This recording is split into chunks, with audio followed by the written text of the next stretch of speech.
Hi மக்களே, வணக்கம். நான் தான் அவங்க அனிதா, கரூர் சிட்டி பொண்ணு. அரசியல்னா சாதாரணம்னு நினச்சிட்டு இருக்க சின்ன சின்ன பாண்டங்களுக்கு இந்த பதிவு. ஏன்னா 24 மணி நேரமும் மக்கள் மக்கள் மக்கள் மக்களை பற்றி மட்டுமே யோசிச்சுட்டு இருக்க ஒரு நல்ல தலைவர் தான் அரசியல் தலைவனாக வர முடியும். ஒரு சின்ன நலத்திட்டம் அப்படின்னாலும் அதை மக்களுக்கு கொண்டு போய் சேர்க்கறதுக்குள்ளார எவ்வளவு திட்டங்கள் இருக்குது, அந்த திட்டத்தை பற்றின எவ்வளவு ஆராய்ச்சிகள் இருக்குது, செயல்படுத்தி நடைமுறைப்படுத்தி அதை மீண்டும் மீண்டும் தொடர்றதுக்கு தேவையான எவ்வளோ விஷயங்கள் யோசித்து ஆராய்ச்சி பண்ணி ஒரு திட்டத்தை கொண்டு வரணும், அதோட விளைவுகள் என்ன, அதெல்லாம் பார்த்து சும்மா சாதாரணமாக முதலமைச்சர் சீட்டுனா 76 வருஷம் திமுகவை எதிர்த்து நின்ன யாரும் இல்லை. கண்ணு முன்னாடியே குழஞ்சு போன எத்தனையோ இயக்கங்களை பார்த்துக்கிட்டு இருக்கோம், இன்னமும் பார்ப்போம். அரசியல்னா சாதாரணம் இல்லை. மக்கள் மக்கள் மக்கள் மக்களை பற்றி மட்டுமே 24 மணி நேரம் பத்தாது ஒரு நல்ல அரசியல் தலைவருக்கு. மக்களை பற்றின சிந்தனை மட்டும்தான் இருந்துகிட்டே இருக்கும். ஏதோ 5 மணிக்கு சாயந்தரம் 5 மணிக்கு ஆஃப் பண்ணி காலையில் 10 மணிக்கு ஆன் பண்ணுற அது கிடையாது. 24 மணி நேரமும் பத்தாது ஒரு நல்ல அரசியல் தலைவருக்கு. யோசிச்சுக்கிட்டே இருப்பாங்க மக்களுக்கான திட்டங்களை. அப்படி யோசிச்சதுல ஒரு திட்டம் தான் இந்த திட்டம். இதை பாருங்க.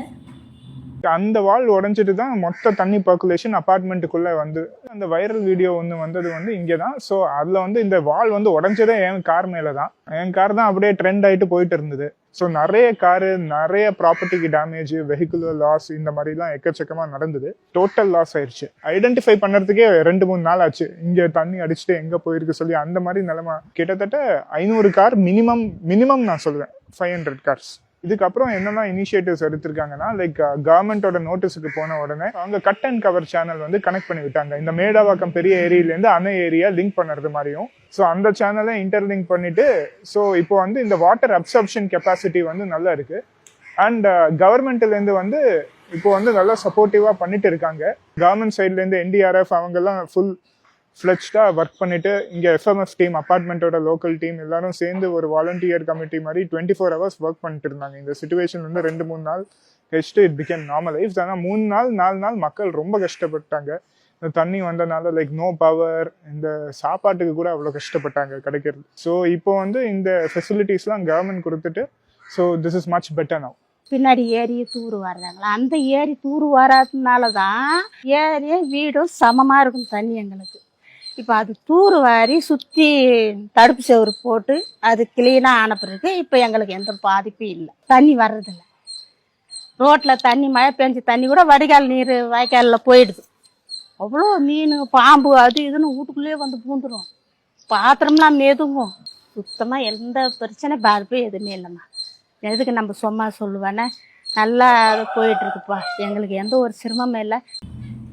இப்போ சொல்லுங்கள் மக்களே, ஒரு சாதாரணமான மழை வந்தால் விழுகிற தண்ணி ஓடலை, அந்த தண்ணினால் மக்களுக்கு பாதிப்பு, அந்த தண்ணினால் மக்களுக்கு எவ்வளவோ இன்னல்கள், அதை எப்படி சரி பண்ணியிருக்காங்க?